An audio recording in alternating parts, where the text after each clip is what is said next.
What a win. A big win. Sassuolo 0, Juventus 3. Ladies and gentlemen, that is one of the best performances of the season so far from Juventus. Huge improvements compared to the Lecce game. What more could I ask for? Clean sheet, 3 points, attacking football, an abundance of chances, 3 goals, Johnny Calabrese scores, my twin Fabio Miretti scores, and of course, I'm going to shout him out. I'm going to big him up. The best player on the pitch today. Fabio Miretti, my twin. What a guy, what a player. For me, the MVP. For me, there were a bunch of, let's say, candidates on who could win the best player of the match. I thought Kenan, I don't think Kenan scored or assisted. I don't think he got goal contributions, but he was still excellent. Fabio Miretti, of course, who scored a beautiful goal. We'll touch upon all the goals in a second. Johnny, Il Calabrese, David, goal and an assist. I thought everyone was just, Thuram in the middle of the park was just monstrous. He was absolutely everywhere today. There wasn't really, I don't think there was really a weak point today. Sassuolo are a team that are actually pretty strong. They're a bully of the big boys. I've said this before and I'll say this again. They love to take points off the big teams. And honestly, our record going to the Mappe isn't the best. It's not the best. There was a lot of, let's say, confidence, I would say, around the Sassuolo fans, around the Sassuolo sort of ambience going into this game, that they could get something from it. And why not? I mean, we dropped points at the weekend against Lecce. Sassuolo have been good this season. They've taken points from the big dogs, as they have quite often. They played really well at the San Siro a few weeks ago. There must have been a lot of confidence from them going into this game, but we shut it down. We killed it there and then. We didn't let them touch the ball at all. We were suffocating them. That first half especially, that was just complete and utter dominance. Dominance, bro. They had no chances. They had 2 shots right at the end. The free kick where Digres saves it, and then the shot straight away after from outside of the box where Digres saves it again. I mean, those were the only 2 chances they had in the game. We were in cruise control. We didn't really need to come out of second or third gear for most of the game. It was a really dominant performance from Juventus, and as I said, one of the best performances for me of the season so far. I think this Udinese in the Coppa Italia comes to mind. Of course, the Inter game, but this one here, in terms of like not letting the other team, who are also a decent football inside, get on to us in any way, shape or form, it was probably the most dominant. I have to be honest. I really didn't expect it to be this comfortable. I thought it was going to be a little bit of a trickier game, but it was professional, bro. Literally, no flaws today. I mean, my only flaw is that we didn't score more, maybe. It should have been 4 or 5. I think the scoreline really flatters Sassuolo. It should have been, not even 4, bro. I think 5 or 6 even. Because in the first half, the amount of saves that they made on Kenan was ridiculous. In the second half, Il Calabrese, Johnny, he missed a really good chance as well. After his goal, there was one where I think Miretti lays it off to him on his right foot. He skies over the bar. He should be scoring that. It should have been more. Anyway, let's get into the video. First of all, actually, subscribe to the channel if you haven't already. We're so close to 20k subs. Hopefully, we can hit that by the end of the month, God willing. I think we're like 2k off maybe, but we can hit that easily. Like the video if you enjoyed. Share it to some friends. Follow me on all socials down here. Instagram, TikTok, all of that good stuff. And let's look at it. In terms of momentum, bro, I think this really flatters them. I mean, here are like the 2 chances that I was talking about. But in the first half, bro, there was no momentum really to Sassuolo. I mean, the Lecce one was even worse in terms of their momentum. But it was cruise control throughout the whole game. We had more ball possession, 56% compared to their 44. Expected goals, 2.53. Honestly, this is low. I don't know how they generated this XG. This is way too low. Our XG was probably about minimum 3. The goals that we scored, probably 4 or 5. They had 0.2. Total shots 17 to 6. And then big chances 4 to 0. And of course, Miretti scored the own goal. Miretti scored the second goal. And Jonathan David gets the third. What a goal it was as well. Let's talk about each individual player first. I want to go over each individual player. Digre in goal, 7.6. I mean, in general, bro, 7.6 for me is I think for a keeper to get 7.6, they need to pull off a couple top saves. Digre made 2 saves, the ones that I said at the end of the game. Pretty self-explanatory saves. I would expect a keeper at his level to save them. Maybe I wouldn't have saved. Maybe I would have saved 1. I'm decent in 5-a-side in goal. But yeah, I mean, just a fine performance. They didn't really threaten him. They didn't really challenge him. So that's okay. Moving on now to the centre-halves. Pierre Kalulu. For me, yeah, I'll be real. Pierre, they gave him the highest rating. I was going to say he was the best out of 3. because Kalulu was finding himself in this situation so often. Double teaming Muharemovic, Doig, Cornet. He was here with McKennie, Miretti. This right-hand side, we had so much joy down in today's game. And Kalulu, of course, put in the cross, which was an own goal by Muharemovic. But just constantly in and around the box, constantly causing problems. And Kalulu is like, he's like quite a unique centre-half profile because he loves to drive with the ball and he loves to find himself in final third positions. But he's not super technical. He's not got great feet. In fact, his feet they're quite like, they're not made of bricks like Bremer. He's got better feet than Bremer, but he's just not got good feet. You know what I mean? He's like a centre-half who wants to come out of defence, a bit like Bastoni for Inter or Calafiori when he was at Bologna. Drive with the ball, and he does that well. His progression with the ball is really good because he's athletic, he's quick, he's physical, so he can drive well with the ball. But he's not got good feet. And I think it's a real shame because if he could develop, which he could develop, that final ball, that final cross, similar to like a Cuadrado had for us on that right-hand side all them years ago, we would be looking at super unique centre-half profile. And he can work on that final ball. There's no reason he can't. I mean, look, the feet section, you can't really work on your feet. But like crossing, you can work on. You just practice. It's like De Bruyne. I'm not comparing them two, right? But you know how De Bruyne has that sort of corridor, what's it called? Corridor of uncertainty, people call it. That sort of grey zone in the box, in and around the keeper, that KDB used to just find every time. Now, obviously, I'm not asking that of Pierre Kalulu. Don't think I am. But KDB must have been practicing them passes constantly. If Kalulu just whips in like 100 crosses a day to like Vlahovic, no, actually not Vlahovic, like a Pender or David, because they're the ones starting at the minute. Vlahovic is injured in training. If I was Spalletti, I'd say back four, put some of the young guys in there like Rui, Luis Felipe, some of the young G's, right? I don't know, Perin in goal, Pinsoglio in goal, whatever. Kalulu whipping in crosses with them two in the middle, bro.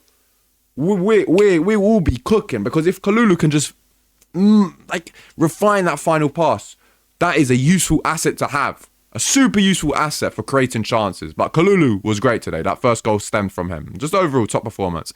Bremer and Koopmeiners, I mean, both good. Bremer just commanding the box, commanding the defence as always. The only situations where I don't feel comfortable is when Bremer's on the ball. As I said, he doesn't have feet like that. He's not super technically gifted. He's not blessed with great feet like a William Saliba or something like that, you know. But in terms of like physicality, presence, IQ, positioning, he is one of the best. He is the best in the league. For me, he's the best pure defender in the league. I don't want to hear Bastoni. I don't want to hear Buongiorno. I like those two guys. I rate those two guys. But as a pure you know me. I'm not one of those guys that loves... I like clean defenders. And Bremer is a physical man, but he's not like overly aggressive like a Ramos or something. He's physical, but he's intelligent, a bit like Chiellini, you know. And those are kind of my mold of centre halves. Last defender, of course, was Koopmeiners today. I was a little bit worried because Kelly, of course, was injured, and I've been liking the performances of Kelly a lot recently. I've had a lot of time for Kelly this season, and Koopmeiners going back into that centre half role, I'm not the biggest fan of. And you know what's crazy to me is like, you know how I was talking about earlier, Kalulu loves to come out with the ball, drive with the ball. The one that should be doing it a lot is Koopmeiners because he's a midfielder. He should be technically gifted. He should be comfortable and confident driving into with the ball into space. He should have that final delivery. It should be the other way around and Koopmeiners doing that Kalulu role. Or both alternating, you know, depending on obviously who has possession. But Koopmeiners should be more comfortable coming into the middle of the park. And he does that sometimes, but more often it's Kalulu, and then Locatelli will come and sit in the centre with Bremer going more to the right. That's usually what it is. But I'd love to see Koopmeiners venture more into the middle of the park. And really, you know, you remember when we had Bernardeschi, everyone was saying like the Italian phrase, rischiare la giocata, you know, risk the play. Koopmeiners needs to do that more. He needs to be more brave on the ball, in my opinion. Because in a game like this, especially when we're up 1, 2, 3-0. We're pretty comfortable. I want to see more from Koopmeiners, I do. Anyway, wingbacks, McKennie just, again, like, did his thing. I mean, solid as ever. I read today there are some reports we might not renew Weston McKennie. I mean, that's a whole video in for itself, but I think that would be a very silly decision from Juventus if we weren't to renew Western, a super versatile player. Gives you pretty much a 6.5 out of 10 every single week. Can play in multiple positions. Just a threat in the air. Physically good. Covers so much ground. He gives you a lot. So McKennie again today. He was good. And on the other side, of course, Andrea Cambiaso. Again, for me, Cambiaso today was I don't know. He had a little bit of a point to prove. He looked very strong in the tackle today. Like he was leaving a lot on Lanoni, smashing into him. And then who was their sub that came on? Fadera. Fadera came on. He was hitting him. It was like, but I like that, you know. I think there's a quote from Roy Keane when he's like, when you're not at the races, like, I just used to smash into somebody just to make myself feel better. I feel like Cambiaso is that one of those players that he needs to get himself up for the game, and he does that by hitting into someone. And he played good today. He played good. In terms of the double pivot, bro, both 8.2. I think that's about right. I think Locatelli, look, he completed the most passes in the game. He looked good in possession. He rarely lost the ball. He was really pulling the strings against his old team, and he looked sharp as ever. But I want to kind of highlight Khéphren Thuram in the midfield, because for me, this has been one of his best performances all season. Probably the best performance I've seen from Khéphren Thuram since the Inter match, when, of course, he scored the 3-3 equaliser. I was a bit critical of Thuram recently because I've seen the level at which he has played at and demonstrated for Juventus, and I think he's dipped a bit under that. And I know he's had some physical problems, he's had some injuries and whatnot, and that has really hindered his growth, I think, this season. And I'm also not the biggest fan of Khéphren in a two-man midfield. I think Khéphren would really suit a three-man midfield better as the engine, the box-to-box man, like the Vidal, the Declan Rice, the Kante, almost of this team. But I mean Rice in terms of like similar players in the world right now. I mean, because the other two, well, Kante still play. I'm just yapping, right? But I like to compare it to Arsenal, because at Arsenal you got Zubimendi at the base, you got Rice as the box-to-box, the engine, and then you got Odegaard or Eze or whoever's playing in that advanced 8 creative number 10 role, right? I think for Juventus, I've made a video on this. I think we could easily do that with these three guys. And in my video, I had these three guys in those positions. Locatelli deeper in the 6, in the base. Thuram as the box-to-box, then Miretti as the creative outlet. However, today, that was sort of the mould, just in a different system, if that makes sense. And Thuram today, I think, was absolutely everywhere. He ran the midfield. Matic, poor guy. I mean, Matic, great midfielder in his pomp at Chelsea, United days, like top number 6. He's not got the legs. Thorsvet, I mean, got injured very early on. Koopman has smashed into him, and Kone not at the races either for me today. But Thuram just ran the midfield, just physically imposing, won all his duels, drove with the ball well. I think this was one of the best Khéphren Thuram performances of the season. We'll move on to Fabio Miretti next. We'll move on to myself. I don't want to glaze myself. I'll let you guys do that in the comment section. Let me know how good I am. But for me, Miretti's a player that excites me, bro. He's a player that is super, super technical. Like, he has really good feet. Really good in close situations, tight control dribbling, intelligent midfield in terms of his movement. He knows now that final pass. Something I was critical of Miretti before he went to Genoa on loan was that final ball. In the final third, picking out the correct decision, the correct pass every single time. And I think he's matured a lot on that loan spell at Genoa, where he was playing super consistently. And he's come back and he's looked really good. At the same time, since he's come back, he hasn't been given full trust, in my opinion, from Tudor and now Spalletti. But I think Spalletti sort of realised that Miretti's a player that can really help us unlock matches. Because my problem is sometimes we're too over-reliant on Kenan. And that's normal. When you got a player like Kenan, you have to play through them. You have to play to their strengths. You need to give him the ball. If anything, we don't give Kenan the ball enough, in my opinion. He needs to have, for me, obviously not the most touches on the pitch. Usually that's going to be a midfielder like a Locatelli or something. But in terms of the attackers, he needs to have the most touches. Always, right? But it's useful to have a Miretti there because he's almost like a decoy to Kenan. Kenan's the main man. But if they're double, triple teaming Kenan and he's frozen out of the game for 10, 15 minutes, bang, we can flip it to the other side and we got Miretti who can still unlock a game. I think Conceição's not a creative player. I know people like to say Conceição's a super creative outlet out wide, but I don't think he is. I like Conceição. He's a completely different player to Miretti, but Conceição's more like a guy who's a finalizer for a winger. He's tricky and nimble with his dribbling, but the final pass isn't quite there. Often Conceição in the final third makes the incorrect pass. However, Miretti, for me, in terms of final third play, is more creative than Conceição, and he's got a better final pass, and his decision-making is more refined, but not as good a finisher as Conceição. So there's different kind of plays there. And then Zagrova is like the creative spark as well. However, his fitness isn't at 100%, in my opinion, to play a full 90 yet. From what I've seen from Zagrova and what I've understood from Spalletti's press conferences and the way that Zagrova has been utilised up until now, of course, is he's a man that's going to come on, unlock a game, 30 minutes, 20 minutes, 15 minutes. And I'd love to see that stretch potentially to 45 minutes, but we've only ever seen him start one game in the Champions League, I believe, against Paphos. But Miretti is a player who can run for fun, is creative, is physically strong because he's gotten a lot bigger as well from his time at Genoa to now. And today, that finish, that's something that I really didn't expect from Miretti. When I saw him running in one-on-one, actually, no, I'm not going to talk about the build-up. I'm going to talk about the build-up when I get to that play. I was going to retract myself. But let me just talk about the finish from Miretti, right? That finish on his right foot, first of all, bro, quick as well, you know. Quick as well to get past Muharemovic, who's not a slow centre-half by any stretch of imagination. He's pretty quick for a centre-back. And that finish, that right foot finish into the top corner, great finish. That's a great finish from a midfielder. Very, very good finish. I didn't think he had that in his locker. I thought he was going to go low. I wasn't too confident seeing Fabio running in one-on-one. Had that been Kenan, it would have been a different situation. But I buried it perfectly. Right in the top corner. No keeper in the world is saving that. And you saw what it meant to him. Super happy. Got his first goal of the season. And not just from the goal, bro. But for me, throughout the whole game, just top performance. Barely missed a step. Couple sloppy passes, but 1, 2 at max. Just overall super consistent. Gave a lot. Was helping out defensively, gave a lot offensively. For me, this is a performance. And this is also a position where now I'm looking at the situation. I was thinking, okay, on the right-hand side, I don't know if Fabio can really suit that, you know, on the right, cutting in, moving around. But these two were like two electrons almost, like two number 10s that could just roam. And, bro, I'll be real, going into the next game, I wouldn't switch the attack. I wouldn't. I would leave it as those front three. I wouldn't touch it. Even if Conceição's back, I would leave it as that. Because for me, these guys here played so well.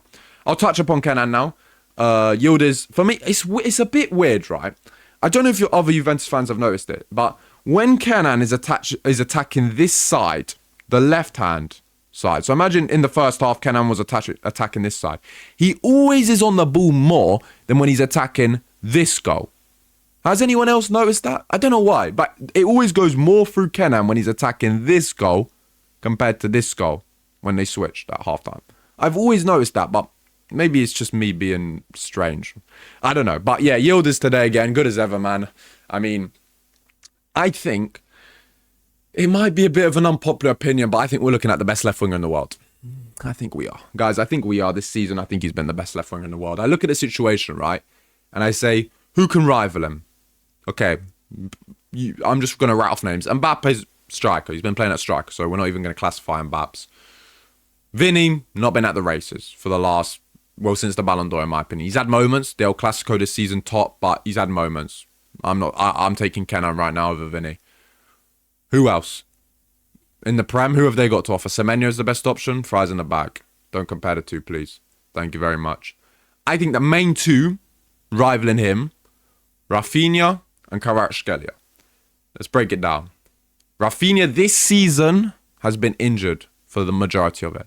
So based off performances this season, Kenan's been better because Rafinha's barely played. However, if we're including last season, I'm not even going to compare the two, please. Guys, respect me. You know I respect Rafinha. UCL top scorer. I think he was top assister as well last season. Just individual brilliance, turning up in big games. Not denying it. Rafinha is more refined. He's older. The season he put up last year, fake. Kenan's not done that yet. But I'm talking about this season. Right now, I said. Right now. In terms of performances this season, Rafinha has been injured, so I can't judge Rafinha. Kvaratskhelia, for me, is the main rival. And I also think that the level of left wingers in the world is not as high as it has been in certain years. But Kvaratskhelia is still there. But I think this season, performance-wise, Yildiz has surpassed Kvaratskhelia. Last season, different story. But this season, I think Kenan has been better. Kenan's in a weaker team compared to that PSG team. Everything goes through Kenan. And I can't stress enough, this guy has no flaws to his game. He's tall, he's strong, which is like a weird kind of mold for a winger, but when you have feet like that, it doesn't matter. You know, sometimes the wingers that have great feet are smaller, diminutive, you know. It's rare that a winger is so tall with such good feet. Actually, I'm talking about tall wingers with great feet. Rashford as well has been great this season. Let me not lie. But I'm still taking Kenan. But Kenan has, as I said, tall, physically imposing, great feet, skillful, intelligent, high footballing IQ. But what I love about Kenan for me is not only that he's super creative and his footballing IQ, as I said, is of the highest level and he's got a really good shot. For me, it's the fact that he can go on the left foot or the right foot and you're cooked either way. To be a winger, yeah, ambipedability is so rare. If you're ambipedal and you can go on your left foot and your right foot equally well, and the defender marking you cannot predict which way you're going to go, it's a long day. And Kenan can come inside, you can go on the outside, and he'll finish you. His left foot and his right foot are so good. The only thing that maybe Kenan can work on is his finishing. The types of finishes. Because even today, there are a couple shots where he should have gone across the ground and he tried to blaze it in the top bins. And the keeper made a few good saves, granted, but if he had gone low, he would have had a better chance of scoring. But that will just come with age, maturity and whatnot. He's still not the full refined footballer. Obviously, he's 20 years old, bro. He's far off his prime. But I think right now, from what I've seen of Yildiz, there's not a left winger on earth that I would take over him. This season, he's been the best for me. Maybe I'm being biased, but I've seen enough of Kenan to know that this guy here is the second best young player in the world behind Lamine and the best left winger in the world. Now we move on to Il Calabrese, Jonathan David. Now, we all know, can't shy away from it, the pen miss against Lecce. Yeah, not ideal, not great. Low for morale, drop points, could have been clear of Roma. It is what it is. Today, Johnny's starting. As I expected. Full backing from Spalletti, I would have started him as well. I'm thinking, here, we need a good performance from you, David. First half comes around. It's decent. Not many balls have gone through him. He's not touched the ball too many times. Not super involved in the game, but not a bad performance whatsoever. Second half comes around.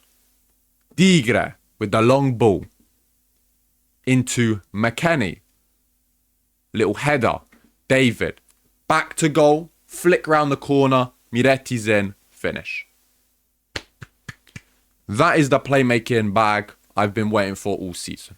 That is the piece of playmaking we didn't buy you for because he came for a free, but we pay your wage for. The 6 M's you're on a year. That is it. That was great play from the Calabrese. 1 minute later, rookie mistake, I think, from Doig or someone like that. Johnny's in, driving, puts the keeper on the ground, takes on his left foot, finishes it well. It was a brilliant finish, great finish. But what I loved about that goal was the celebration. Everyone hugged him. The whole team, Spalletti came off the bench, Pinsolio off the bench, everyone hugged him. And it was just, the team spirit was so high.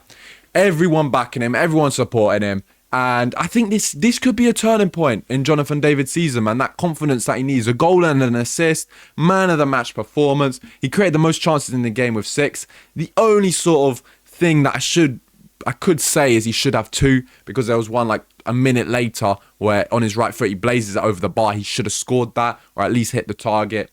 He should have come away with 2 goals and an assist, but still, 1 goal, 1 assist. For me, probably his best performance of the season, we have to say.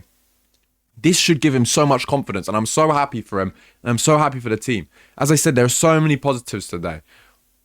I'm just going to throw it out there, yeah. Muric, this keeper, very good at claiming crosses, good shot stopper. Wait, this is a good keeper, chat. Underrated keeper in the Serie A. I think he could get a big move, because this guy here, very good keeper. And only other player I'll touch upon from the Sassuolo team is Tarek. That's my guy, man. Of course, he scored that own goal. It's unfortunate, bro. I mean, the commentator was saying he was at fault. What's all that about, bro? Literally blazed. Like, Kalulu puts in a cross. He tries to head it away. It goes in. It's unfortunate. If anything, Muric, who I was bigging up, should probably stay on his line and not come out a goal. But look, Tarek wasn't the best performance from him today. But bro, again, he's still young. He's 22. He's my age, and look, we got the buyback option. I want Miretti back at Juventus. Left foot, tall, physically imposing. He's such a unique profile for me personally. He's been good all season. So, Tarek, don't stress about the performance. You're good, bro. That's my guy as well. So I got to shout out Tarek Miretti. In terms of the subs, Penda, Adzic, Cabal, Zagrova, Joao Mario. Nothing too special from any of them. But yeah, no, honestly, guys, I have to say, like, this is one of the best performances of the season so far. I know I've yapped away for 25 odd minutes. It's a bit of a longer match reaction, but I'm really so happy and I'm over the moon with the performance from the team today. Honestly, like, I couldn't have asked for anything more. Couldn't have asked for anything more. Let me know in the comment section, though, your man of the match, your thoughts on the game as always. Sub to the channel if you haven't already. Like the video, share it to some friends, and I'll see you in the next one. Forza Juve sempre. We're back at the weekend.